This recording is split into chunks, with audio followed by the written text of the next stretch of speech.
అనగనగా ఆళ్లగడ్డ అనే గ్రామంలో వీరయ్య అనే ధనవంతుడు ఉండేవాడు. అతడు పెద్ద పిసినారి. పైసా ఖర్చు పెట్టాలన్నా 100 సార్లు ఆలోచిస్తాడు.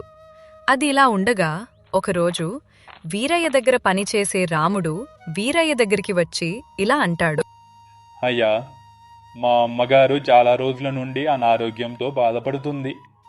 ఈ నెల జీతం ఇస్తే మా అమ్మని హాస్పిటల్కి తీసుకొని వెళ్తానయ్యా. నాలాంటి ధనవంతులను చూస్తే నీలాంటి వాళ్ళకి ఎక్కడ లేని కష్టాలు గుర్తుకు వస్తాయి. అయినా డబ్బులేమైనా చెక్లకు కాస్తున్నాయా?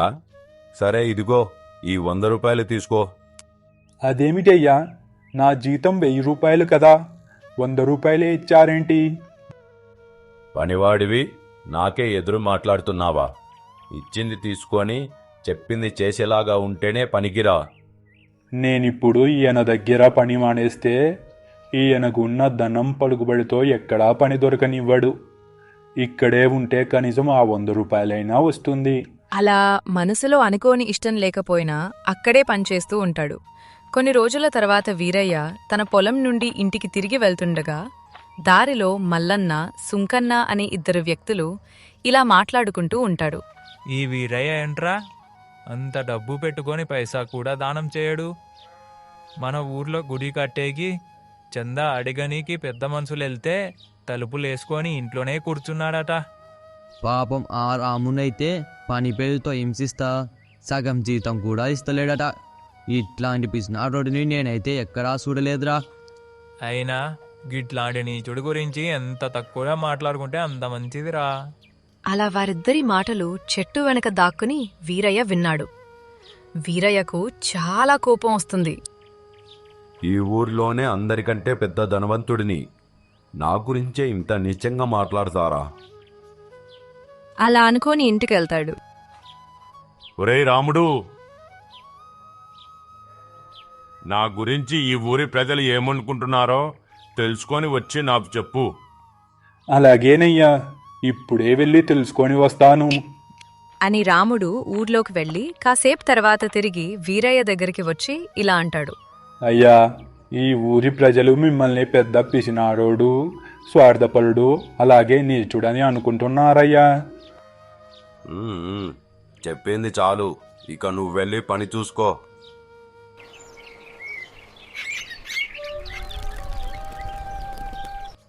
కొన్ని రోజులు గడిచిపోయాయి. ఒకరోజు వీరయ్య చాలా సంతోషంగా ఉండటం చూసి రాముడు ఇలా అడుగుతాడు. ఏమిటయ్యా, ఈరోజు చాలా సంతోషంగా కనిపిస్తున్నారు? ఏమి లేరులే గాని మీ అమ్మ అనారోగ్యంతో బాధపడుతుందని చెప్పావు కదా. అవునయ్యా, వైద్యం చేయించడానికి 2000 రూపాయలు ఖర్చు అవుతుందని వైద్యుడు చెప్పాడు అని రాముడు చెప్పగా వీరయ్య 2000 రూపాయలు రాముడికిచ్చి ఇలా అంటాడు. ఈ డబ్బుతో వైద్యం చేపించు, ఒకవేళ సరిపోకపోతే మళ్ళీ అడుగు అని వీరయ్య చెప్పగా రాముడు నమ్మలేక అలాగే నిలబడిపోతాడు. అంతలో వీరయ్య ఇలా అంటాడు. త్వరగా వెళ్ళరా, ఇంకా బెల్లం కొట్టిన రాయిలా అలాగే నిలబడతామేం? వెళ్ళి అమ్మకు వైద్యం చేపించు. చాలా కృతజ్ఞతలు అయ్యా, మీ మేలు ఈ జన్మలో మర్చిపోలేను అని చెప్పి రాముడు అక్కడి నుండి వెళ్ళిపోతాడు.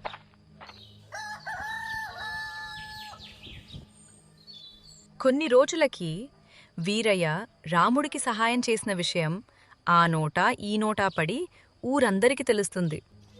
అప్పటి వరకు వీరయ్యను అసహించుకున్న జనం వీరయ్యను తప్పుగా అనుకున్నామని భావిస్తారు. ఒకరోజు వీరయ్య వెళ్తుండగా గ్రామ పెద్దయిన సుబ్బారావు ఎదురుపడతాడు. నమస్కారం సుబ్బారావు గారు, ఊరిలో గుడి కట్టిస్తున్నారని విన్నాను. ఇదిగోండి నా చందా అని డబ్బును గ్రామ పెద్దకు అందజేస్తాడు. అది చూసి సుబ్బారావు కూడా ఆశ్చర్యపోతాడు. ఒకరోజు ఏదేమైనా వీరయ్య చాలా గొప్ప మనసున్నోడురా. మనమే అతని గురించి పూర్తిగా తెలుసుకోక నానా మాటలు అనుకున్నాం.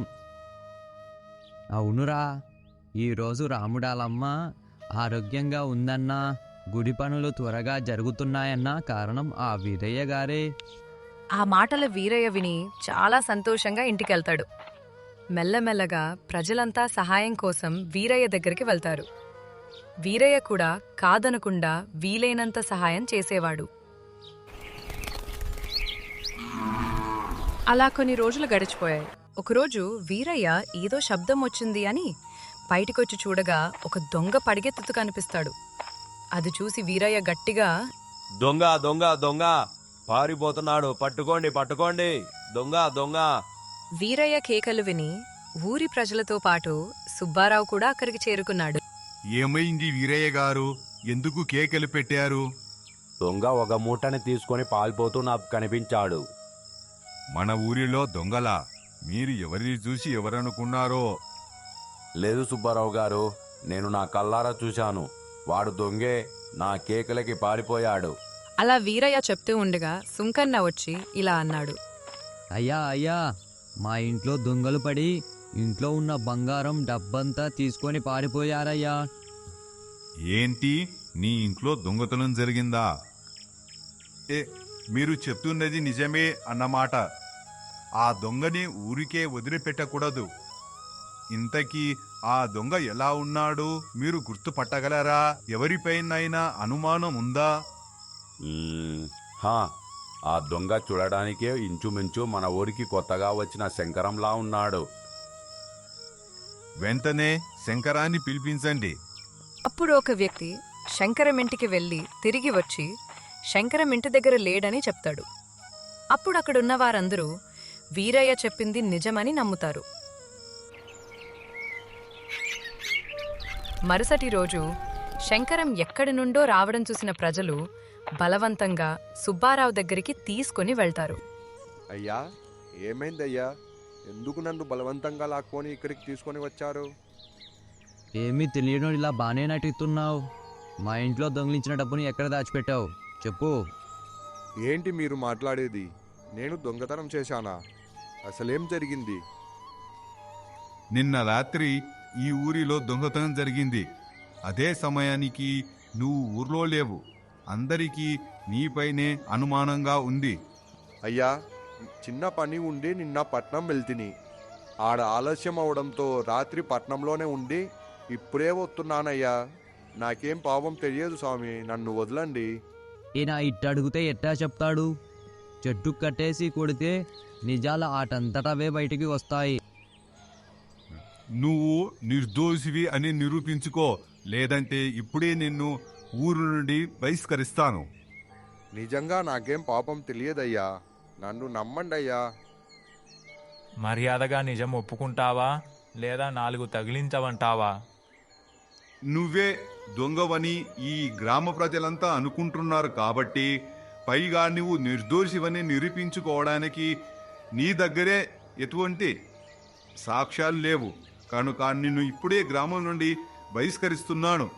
తక్షణమే ఊను వదిలిపెట్టి వెళ్ళు, లేదంటే నీకు కఠిన శిక్ష తప్పదు. గ్రామ పెద్ద కోపంగా తీర్పు చెప్పేసరికి శంకరం ఏమీ మాట్లాడకుండా ఊరు వదిలి వెళ్ళిపోతాడు.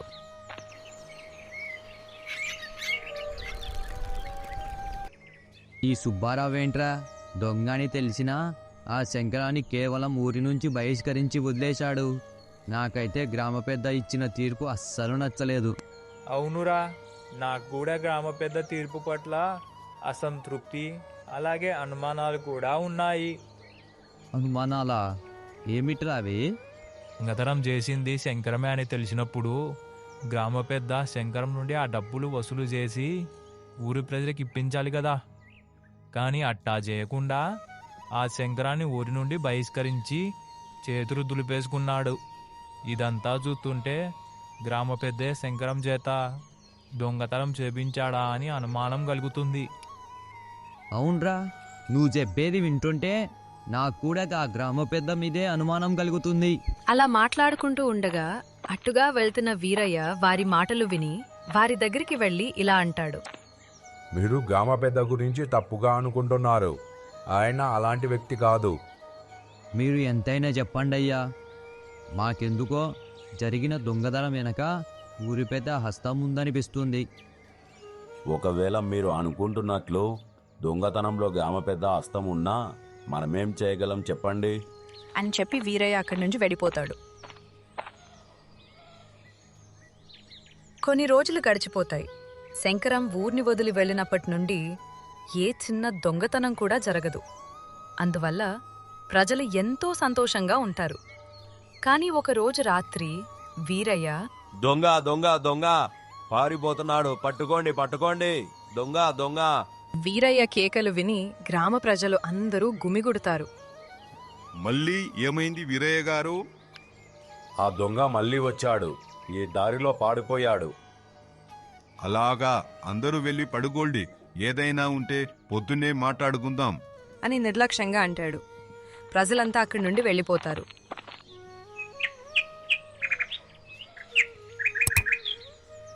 మరుసటి రోజు గ్రామ పెద్ద ఏమీ జరగనట్లు ప్రవర్తిస్తాడు. అది చూసి గ్రామ ప్రజలకు చాలా కోపం వస్తుంది.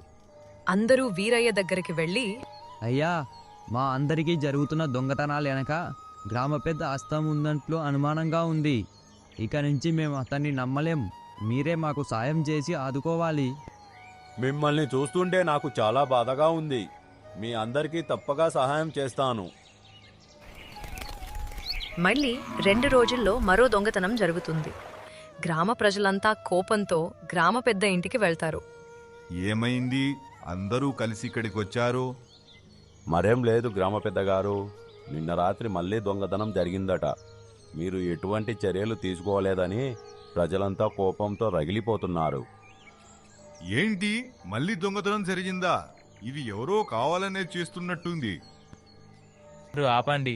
మొదట దొంగతనం జరిగినప్పుడే తగిన చర్యలు తీసుకొనుంటే ఇప్పుడు ఇట్ట అయ్యేది కాదు. మీరేమో దొరికిన దొంగని ఊరి నుంచి పంపివేసి చేతులు దులిపేసుకున్నారు. మీ వల్ల ఇప్పుడు మేము రాత్రి ప్రశాంతంగా నిద్ర కూడా పోలేకపోతున్నాం. అవును, మీరు దొంగని ఇడిసిపెట్టడం మీరు చేసిన అతిపెద్ద తప్పు. కాబట్టి మాకు దొంగ వల్ల కలిగిన నష్టానికి మీరే కారణం. అంచేత మీరే మాకు నష్టపరిహారం ఇప్పించాలి. అవును, మా అందరికీ నష్టపరిహారం ఇప్పించాలి. సరే సరే, నాకు 1 నెల రోజుల పాటు సమయం ఇవ్వండి. మీకు మీ నష్టపరిహారం అందజేస్తాను. అలా గ్రామ పెద్ద మాట ఇవ్వడంతో అక్కడికొచ్చిన వారంతా వెళ్ళిపోతారు.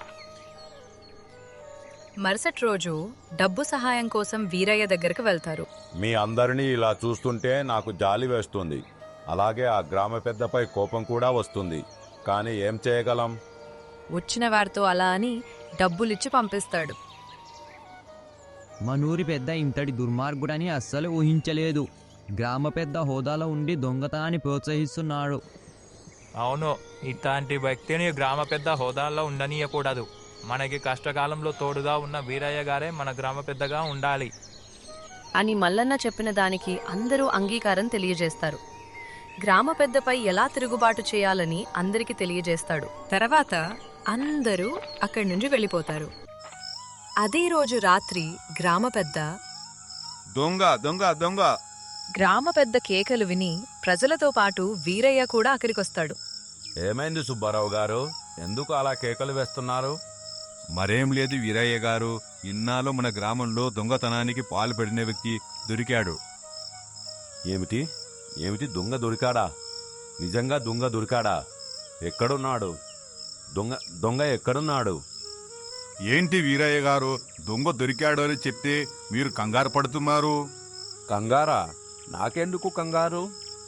ప్రజలారా, ఇన్నాళ్ళు మన ఊళ్ళో దొంగతనాలు చేపించింది మరెవరో కాదు, ఈ వీరయ్యనే. ఏంటి, నేనా? అబద్ధాలు చెప్పకండి సుబ్బారావు గారు. జరుగుతున్న దొంగతనాల వెనక మీ హస్తం ఉందని నాతో పాటు గ్రామ ప్రజలందరికీ తెలుసు. అవును, వీరయ్య గారు చెప్పింది నిజం. మీరు మాకు అన్యాయం చేస్తే వీరయ్య గారు కష్ట సమయంలో ఆదుకున్నారు. ఇట్లాంటి గొప్ప వ్యక్తిపై తప్పుడు ఆరోపణలు చేస్తే ఊరుకోము. కాసేపట్లో నిజాలన్నీ బయటపడతాయి. ఇప్పుడు నాతో పాటు మీరందరూ రండి. అని ఊరి ప్రజల్ని తీసుకొని వెళ్తాడు. అక్కడ ఒక వ్యక్తిని చెట్టుకు కట్టేసి ఉంటారు. పక్కనే శంకరం కూడా ఉంటాడు. అదేంటి, దొంగ శంకరం కాదా? మరెవరినో కట్టేశారు.